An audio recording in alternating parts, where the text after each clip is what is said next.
কেমন হতো? আপনার হাত থেকে আপনার প্রিয় চায়ের কাপটি পড়ে ভেঙে গেল, আর আপনি কয়েক ঘন্টার মধ্যেই হুবহু কাপটি বানিয়ে ফেললেন। চলুন কল্পনার পরিধিকে আর একটু বিস্তৃত করি। কেমন হতো যদি একজন মানুষের শরীরের গুরুত্বপূর্ণ কোনো একটি অঙ্গ, যেমন কিডনি, লিভার, ফুসফুস অকেজো হয়ে গেল, আর তার নিজের কিছু কোষ দিয়ে পরীক্ষাগারে অঙ্গটা বানিয়ে বসিয়ে দেওয়া যেত মানুষটার শরীরে। যারা একটু একটু আধুনিক প্রযুক্তির খবরাখবর রাখেন, তারা হয়তো এতক্ষণে বুঝে গেছেন যে আমি 3 ডাইমেনশনাল প্রিন্টিং বা 3D প্রিন্টিং প্রযুক্তির কথাই বলছি। আজকের ইউরেকার বিষয় এই যুগান্তকারী আবিষ্কার, যা বিপ্লব ঘটাতে যাচ্ছে প্রযুক্তি থেকে শুরু করে চিকিৎসা বিজ্ঞানে। আপনাদের সঙ্গে আছে আমি জেবা সাজিদা মৌ।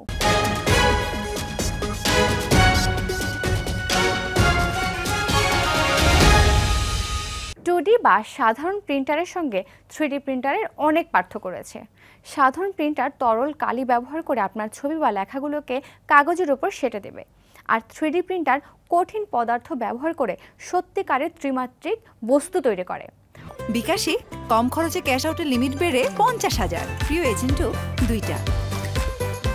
অঙ্গ প্রতিস্থাপনের যে সম্ভাবনার কথা একটু আগে বললাম, তা এখনও সম্ভব না হলে এই 3D প্রিন্টারের মাধ্যমে যে অদূর ভবিষ্যতে এই অসাধ্য সাধন সম্ভব হবে না, তা কিন্তু এখনই জোর দিয়ে বলা যাচ্ছে না। 3D প্রিন্টারের বিশেষত্ব হলো এটি দিয়ে আক্ষরিক অর্থে যে কোনো আকারের বস্তু তৈরি করা সম্ভব। সেজন্য লাগবে একটি ডিজিটাল ফাইল, যেটা আপনি কম্পিউটার সহায়ক ডিজাইন সফটওয়্যার যেমন অটোক্যাড, সলিডওয়ার্কস ইত্যাদির মাধ্যমে তৈরি করতে পারবেন, অথবা রিভার্স ইঞ্জিনিয়ারিং তথা 3D স্ক্যান, সিটি স্ক্যান বা MRI এর মাধ্যমেও আপনি ডিজিটাল ফাইলটা পেতে পারেন। এরপর 3D প্রিন্টার এই ডিজিটাল ফাইলের তথ্যগুলো ব্যবহার করে স্তরে স্তরে কঠিন উপাদান যোগ করে সেটার মতো হুবহু একটি বস্তু বানিয়ে ফেলতে পারে। অনেকের মতে 1981 সালে জাপানি বিজ্ঞানী হিদেও কোদামা প্রথম 3D প্রিন্টিংয়ের ধারণাটি দেন। অতি বেগুনি রশ্মি প্রয়োগ করে তরল পলিমার শক্ত করে তিনি একটি বস্তু বানান। অবশ্য বিভিন্ন গবেষণা সূত্রে চার্লস হলের নামটাই 3D প্রিন্টিংয়ের উদ্ভাবক হিসেবে বেশি আসে। তিনি 1985 সালে একই পদ্ধতিতে অতিবেগুনি রশ্মি ব্যবহার করে বিভিন্ন বস্তুর প্রতিরূপ তৈরি করেন, যা কিনা স্টেরিওলিথোগ্রাফি 3D প্রিন্টিং নামে পরিচিত। তিনি তার উদ্ভাবিত পদ্ধতিটি পেটেন্টও করেন। পরে পৃথিবীর অন্যতম বিখ্যাত 3D প্রিন্টার প্রস্তুতকারক কোম্পানি 3D সিস্টেম প্রতিষ্ঠা করেন তিনি। স্টেরিওলিথোগ্রাফি ছাড়াও 6 ধরনের 3D প্রিন্টিং পদ্ধতি আছে। এই পদ্ধতি ব্যবহার করে এমন সব জটিল বস্তু বানানো সম্ভব যা অন্যান্য প্রস্তুত প্রণালীতে চিন্তাও করা যায় না। প্রথম দিকে এই পদ্ধতি ব্যবহার করে শুধু প্রতিরূপ বা প্রোটোটাইপ তৈরি করা হতো, কিন্তু প্রযুক্তির উন্নয়নের সঙ্গে সঙ্গে গাড়ি ও উড়োজাহাজের যন্ত্রাংশ, অলংকার, খাদ্যদ্রব্য, জুতার সোল ইত্যাদি জিনিস বানানো হয়। সম্প্রতি যুক্তরাষ্ট্রের ইউনিভার্সিটি অফ মেইনের 3D প্রিন্টার ব্যবহার করে 7.62 মিটার লম্বা এবং 2.2 টন ওজনের একটি নৌকা তৈরি করেছে। সেটা গিনেস বুকে এই প্রযুক্তির সাহায্যে তৈরি করা সবচেয়ে বড় নৌকা হিসেবে স্থান পেয়েছে। লেখার প্রথম দিকে যে অবিশ্বাস্য একটি সম্ভাবনার কথা বলেছিলাম, সত্যিকারের অঙ্গ প্রত্যঙ্গ তৈরি, সেটা নিয়ে একটু বিস্তারিত আলোচনা করা যাক। 1954 সালে প্রথম দুজন যমজের মধ্যে সফলভাবে কিডনি প্রতিস্থাপন করা হলে এই অঙ্গ প্রতিস্থাপন মানুষের জীবন বাঁচানোর একটি আশা জাগানিয়া পদ্ধতি হিসেবে প্রতিষ্ঠিত হয়। এক পরিসংখ্যান বলছে শুধু যুক্তরাষ্ট্রের প্রতিদিন 79 জনের বিভিন্ন অঙ্গ প্রত্যঙ্গ প্রতিস্থাপিত হয়। এরপরেও প্রশ্ন জাগে, তাহলে কেন মানুষ এই কিডনি, লিভার, হার্ট সহ বিভিন্ন অঙ্গ প্রত্যঙ্গ উৎপাদনের চেষ্টা করছে? এর সবচেয়ে বড় কারণ হলো রোগীর তুলনায় অঙ্গদাতার সংখ্যা অনেক কম। 2020 সালের মার্চের সর্বশেষ সরকারি সমীক্ষা অনুসারে যুক্তরাষ্ট্রে যে পরিমাণ মানুষ অঙ্গ প্রতিস্থাপনের জন্য অপেক্ষা করছে, তার 83.2% অপেক্ষা করছে কিডনির জন্য, 10.4% লিভারের জন্য, 3% হার্টের জন্য এবং 1.1% অপেক্ষা করছে ফুসফুসের জন্য। যথাসময়ে উপযুক্ত অঙ্গ না পেয়ে প্রতিদিন 20 জনের বেশি মানুষ মারা যাচ্ছে।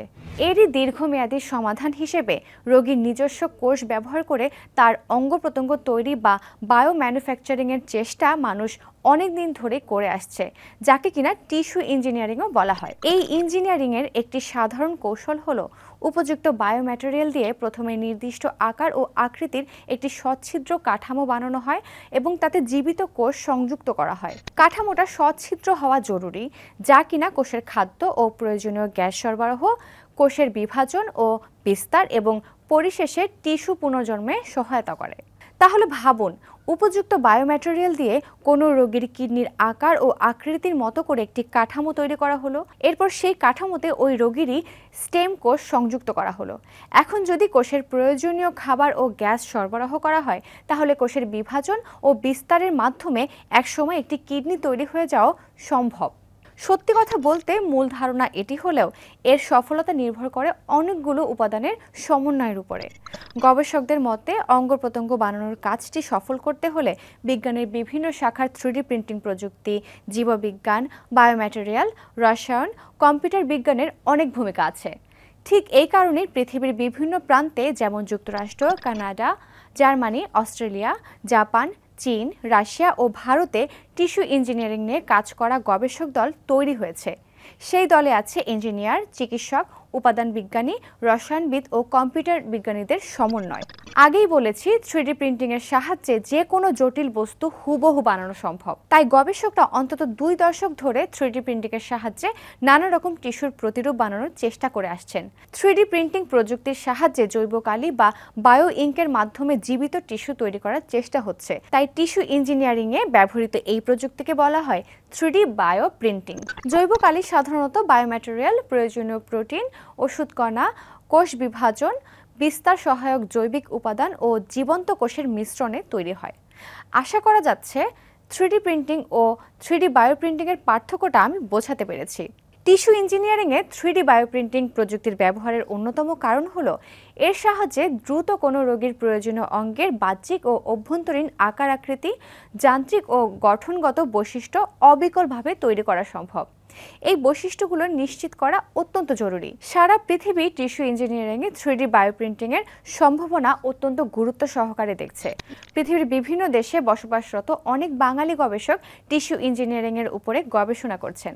ধারণা করা হচ্ছে এই প্রযুক্তির বাজার মূল্য 2019 সাল থেকে 2024 সাল নাগাদ $691 মিলিয়ন থেকে $1,647 মিলিয়ন ঠেকবে। সফলভাবে অঙ্গ প্রত্যঙ্গ তৈরির এই প্রক্রিয়া এতটাও সহজ নয়। অনেকগুলো উপাদানের সম্মিলিত প্রয়োগেই এটি সম্ভব। আশার বিষয় এই যে পৃথিবীর বিভিন্ন দেশ একক ও সম্মিলিতভাবে কাজ করে যাচ্ছে এতে সাফল্য পাওয়ার জন্য। গবেষকরা আশা করছেন 15 থেকে 20 বছরের ভেতরে আমরা বড় সাফল্য পাব। সেদিন হয়তো খুব বেশি দূরে নয় যখন বাংলাদেশেও এই গবেষণা শুরু হবে এবং অসংখ্য মৃত্যু পথযাত্রী জীবন ফিরে পাবে। আশা করা, স্বপ্ন দেখা এবং সে অনুসারে কাজ করার মধ্যে ক্ষতি নেই। দর্শক, আজ এ পর্যন্তই। আগামী পর্বে আবার হাজির হব ভিন্ন কোনো প্রসঙ্গ নিয়ে। ততক্ষণ পর্যন্ত ভালো থাকুন, সুস্থ থাকুন, থাকুন সময়ের সঙ্গে।